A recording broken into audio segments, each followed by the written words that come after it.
everybody. So here we have this Black & Decker 750 watt power inverter. Basically it takes in 12 volts DC from, let's say, a car battery, and it creates 120 volts AC up to 750 watts, powers up to 6.52 amps. So on this side we have our incoming 12 volts DC. Now here's two 120 volt AC receptacles, as well as a 5 volts USB charging port. So this inverter was left outdoors. Basically, my parents had purchased a boat that was, I'd say, abandoned. It was a real mess, and my parents are in the process of restoring it and getting it back up and running. But this was left on it.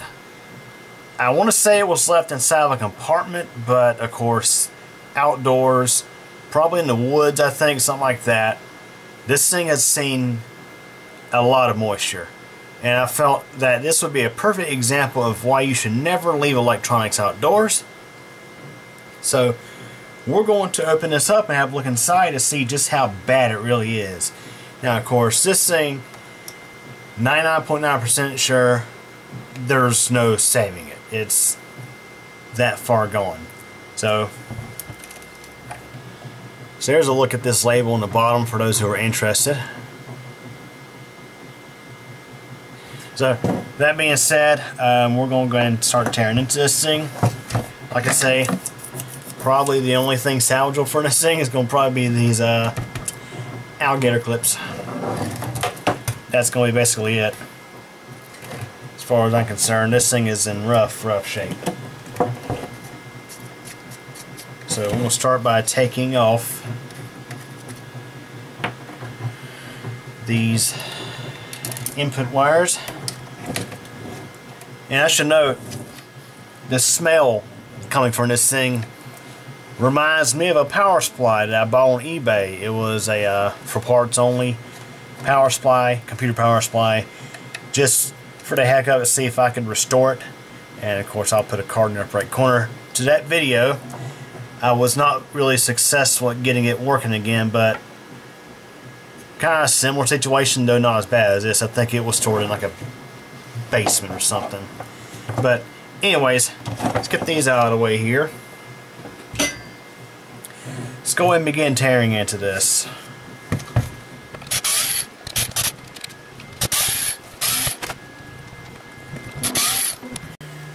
Okay, so that more or less just releases the bottom of this rubber that goes around this thing. Alright, let's continue on.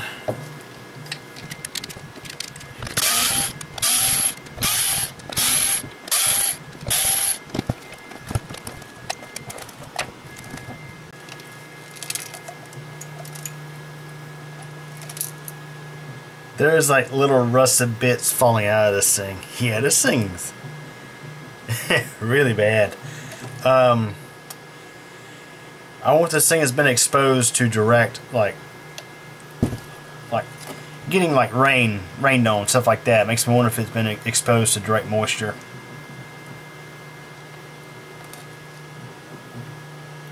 I just know it's going to be pretty bad inside here. Okay, has Black & Decker pulled an HP by hiding? Yes, they have. They have a screw hidden under the label. The labels are rubber feet. Of course, HP computers are notorious, like laptops are notorious for having screws hidden under like rubber feet or labels or just things like that.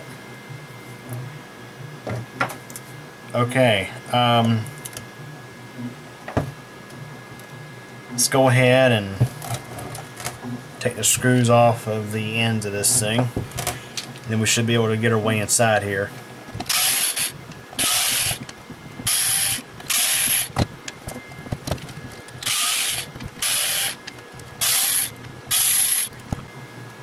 Okay, let's see what we have here. I mean, it's the crusty sounds coming from this thing. Definitely not good.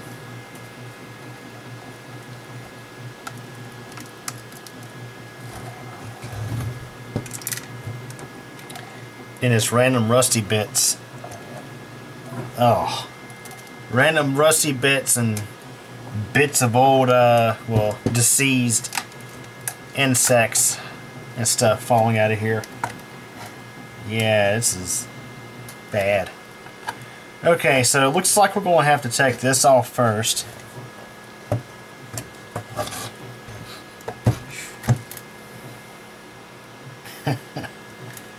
Yeah, this is going to be rough.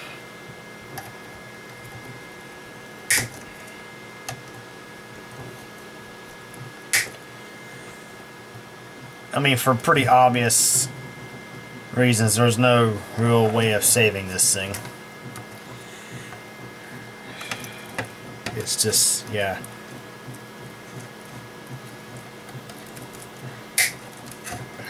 I guess in a way it could be saved, but is it worth it? No. If I was needing an inverter, I'd just go buy another one.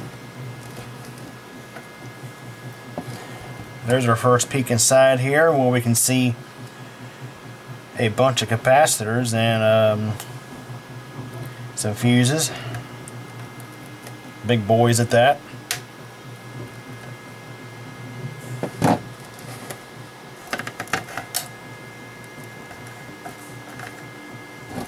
Amazingly,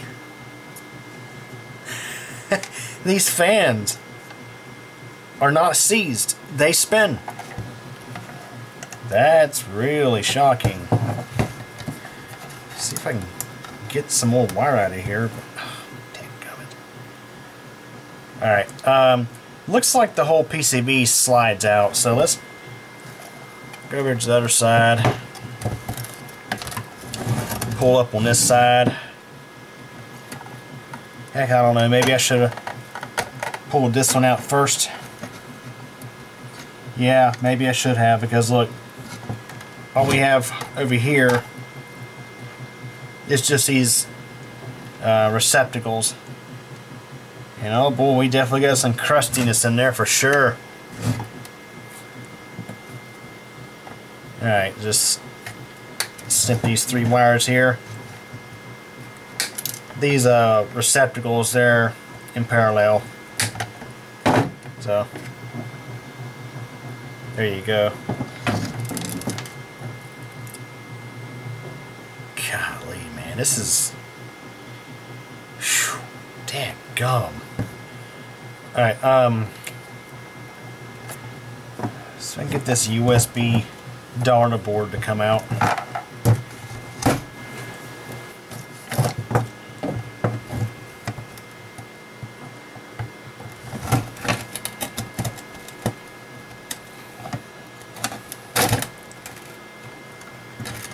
Okay. There's so much. Oh my gosh. We have what was, or what were, transistors just falling right out of this thing. Yeah, that's not very good. Jeez, we have literal transistors. Oh, blown transistors too. This thing, oh, makes me wonder if whoever used to have this thing tried to power it up after it had been exposed to moisture. Yeah, that's not good. Yeah. Alright, let's slide this board out of here. The moment of truth, boys and girls.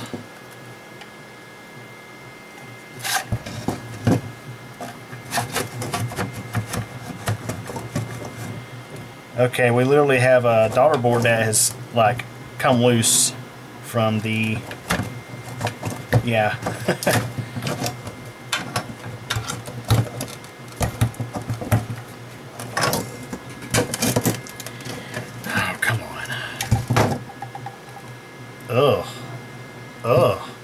that's not good.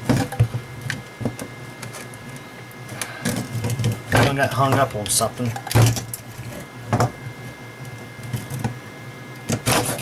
Alright, out it comes. So we're left with this case. And we got these fans here, which they might actually still work. I mean, they're not seized. However, the electronics, I don't know. Now, I understand that in many cases, opening up something like this, you definitely be careful, because you may have capacitors in there that can store charge. However, due to the nature of this situation here, I'd say that we're fine. Alright, so we have a little daughter board here that is literally, yeah, it's come loose. Matter of fact, I probably could just lift it right out. Oh yeah, oh yeah.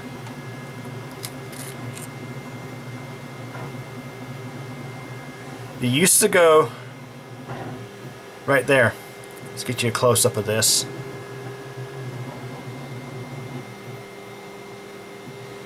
Honestly, I was expecting to see worse in here, but this is still pretty bad.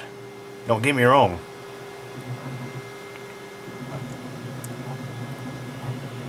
This is actually my first time opening up an inverter like this, and there's quite a lot in here. So, what these things do is, of course, they convert low voltage DC to high voltage AC, and for that you need transformers. But also, in the case of inverting DC to AC, you need transistors or FETs, and that's what we have here, that are heat sinked. Basically, more or less, these switch on and off power to mimic AC. It's not exactly a perfectly clean sine wave. Now, high-end inverters, they can get pretty close, but inverters like this, nah, not going to be very clean AC power. And of course, a perfect sine wave is going to be a smooth wave, and I can show you some examples here. Okay, so here's a closer look at the oscilloscope, and you can see we have 60 Hertz frequency, max of 21.6 volts or 22 volts, minimum of minus 22.4. So our V peak is, let's say, about 22 volts. And for example, this is relatively what a clean sine wave looks like. There's a little bit of jaggedness to that, and that might be something I have to discuss in a future video. This is literally what's coming out of the wall stepped down through a transformer. So let me see if I can adjust this where you can see the waveform a little better. So this is what a clean sine wave looks like. Now, an inverter, which if I had an inverter, I would do this test to show you here on camera, but I don't have one. But you would notice a lot more jaggedness, like it would look more like a stair step in a way, instead of this smoother line. So that's, in a nutshell, what a sine wave looks like. So yes, it basically creates a sine wave, or tries to make a sine wave, and it's stepped up to 120 volts to power small devices. Now there's a chance I could possibly like harvest the caps out of this thing, but I don't think it'd be very smart. They're probably not in good shape anyway, even though they're not bulging. But yeah, this is this is why you don't leave stuff outdoors, like electronics. You don't leave stuff like that outdoors, because it will ruin the stuff in a hurry. And again, I'm wondering, for the fact that we have literally blown transistors laying on my desk here, if somebody tried to power this up after it had been outdoors, Who knows? So what I may do is in the future I will probably tear this down further and possibly do a more in-depth video on it. But for now I just want to show you what it looks like here. So we have some diodes over here, and then we have this capacitor right here. It's a 100 microfarad 180 volt capacitor. This is in the high voltage section here. And you have some control electronics over here. And of course your 5 volts USB port. Let's get you a look at the bottom of the board.